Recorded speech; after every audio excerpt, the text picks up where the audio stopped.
Ada yang kenal dengan Three Gorges Dam atau Bendungan Three Gorges di Tiongkok, bendungan terbesar di dunia di Provinsi Hubei yang menghidupi 200 juta manusia, baik untuk pengairan irigasi juga untuk listrik tenaga air. Sebuah bendungan yang mengelola sungai Yangtze, sungai terderas airnya, dan sungai yang membelah daratan Tiongkok dari pegunungan Himalaya ke sisi laut Natuna Utara. Bendungan ini berukuran raksasa dengan tinggi mencapai 100 meter dan panjang sampai 2 km yang membentuk danau seluas 1000 km persegi. Sebuah wilayah buatan manusia yang sangat besar, hampir 1,5 kali luasnya Singapura, atau seluas 20% lahan sawit di tanah negara yang dibagi-bagi oleh pejabat negara untuk para oligarki sawit. Hydropower plant merupakan pembangkit listrik terbesar itu, semua didirikan sejak tahun 1990-an, di mana bendungan tersebut adalah juga merupakan pusat pengendali banjir kelolaan Sungai Yangtze. Lalu sekarang Amerika dan Taiwan sedang membuat skenario perang baru. Apa itu skenarionya? Skenario yang kalau Tiongkok macam-macam dengan Taiwan, maka akan dijalankan skenario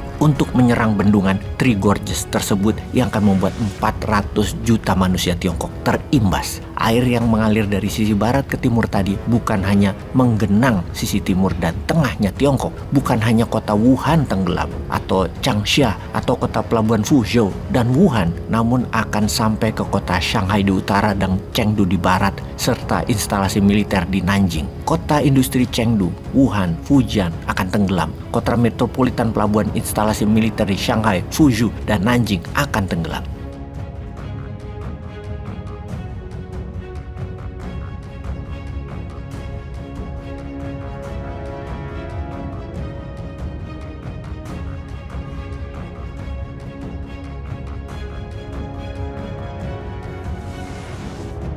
Kira-kira kalau Taiwan dan Amerika menyerang Three Gorges Dam, apakah Tiongkok tidak membalas? Kemungkinan besar, satu hulu ledak nuklir akan meluncur ke Taiwan meluluh lantakkan Taiwan. Inilah bencana terbesar di dunia. Bukan hanya warga dua negara Tiongkok, Taiwan yang menjadi masalah, namun dunia. Dunia akan mengalami zaman kegelapan karena FANG, Facebook, Apple, Amazon, Netflix, Google, semua beroperasi di Taiwan secara software dan hardware di Tiongkok. Industri chips yang 80% dunia disuplai oleh Taiwan dan Tiongkok hilang. Semua itu tidak terbayangkan apa yang akan terjadi di sisi ekonomi dan kehidupan ke depan kalau bencana Three Gorges Dam dilakukan, diserang oleh Taiwan. Dan mengapa Amerika melakukan hal itu semua? Ini yang harus kita fokuskan. Mengapa Amerika melakukan hal ini? Demi tetap menjadi polisi dunia atau marshal dunia, demi terus mengendalikan ekonomi dunia dan currency dunia, maka Amerika pasti akan melumpuhkan Tiongkok dengan cara keras. Tidak heran, sekarang Amerika lah yang menantang perang.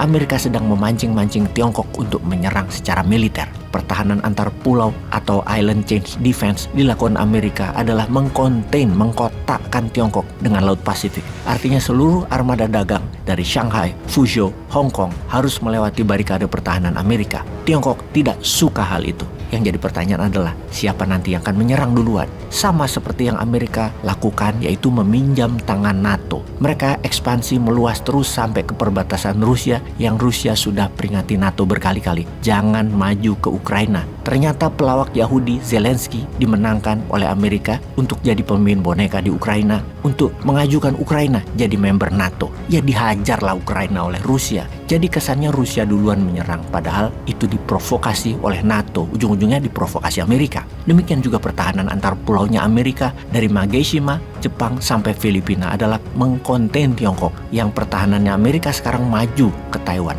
Ini bisa membuat Tiongkok menyerang Taiwan duluan. Inilah yang ditunggu oleh Amerika untuk menyerang pakai rudal balistik antar benua berjarak 1.500 km dari titik pangkalan rudal di Chain Island Defense-nya Amerika ke Three Gorges Dam tadi. Ini bisa dilakukan kapanpun oleh Amerika. Amerika memang ingin melakukan depopulasi dan Amerika ingin Tiongkok hancur. 200 juta meninggal, efek perang Tiongkok-Taiwan. Ya rapopo buat Amerika. Emang gue pikirin, yang penting tidak akan ada lagi yang bisa menantang gue for the next 100 years. Dan hal ini juga yang menjadi kepedulian kita, warga recehan Indonesia yang tidak pernah didengar suaranya oleh pejabat di atas sana yang maha pintar dan mulia tersebut. Kita mengingatkan, dikatakan seakan-akan tidak ada bagusnya yang di atas sana. sana. Padahal maksudnya bukan begitu. Kalau ada hal yang penting atau bahaya, ya kita katakan agar pejabat di puncak tertinggi memperbaiki. Kita tahu ya, di sisi utara IKN atau Nusantara, duh kok wilayah Nusantara yang besar mengapa jadi kota kecil ya, jadi IKN doang.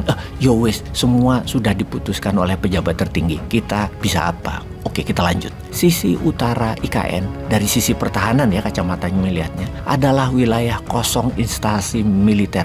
Wilayah yang kosong instalasi militer dalam hal defense system. Membangun pusat pemerintahan terpenting adalah membangun pertahanannya lebih dulu. Kalau ke Jakarta ya, Jakarta kalau ada serangan dari sisi utara, misalnya Singapura yang menyerang, bisa diintersep oleh Pekanbaru, Palembang, Lampung, dan Halim. Dari sisi timur, Makassar, Surabaya siap memblok. Dari sisi selatan misalnya Australia menyerang, Jogja, Madiun siap. IKN dari sisi utara, Sarawak Malaysia, Brunei, atau kapal induk Amerika di sisi Laut Natuna yang jaraknya ke IKN berjarak 800-an kilometer, atau dari Sarawak IKN itu jaraknya 600 kilometer. Pertahanannya pakai apa? Sekali serangan rata tanah itu IKN, gak ada yang intercept. Ya jangan begitulah membangun ibu kota. Dunia sekarang kan sedang tidak baik-baik aja loh. Peace.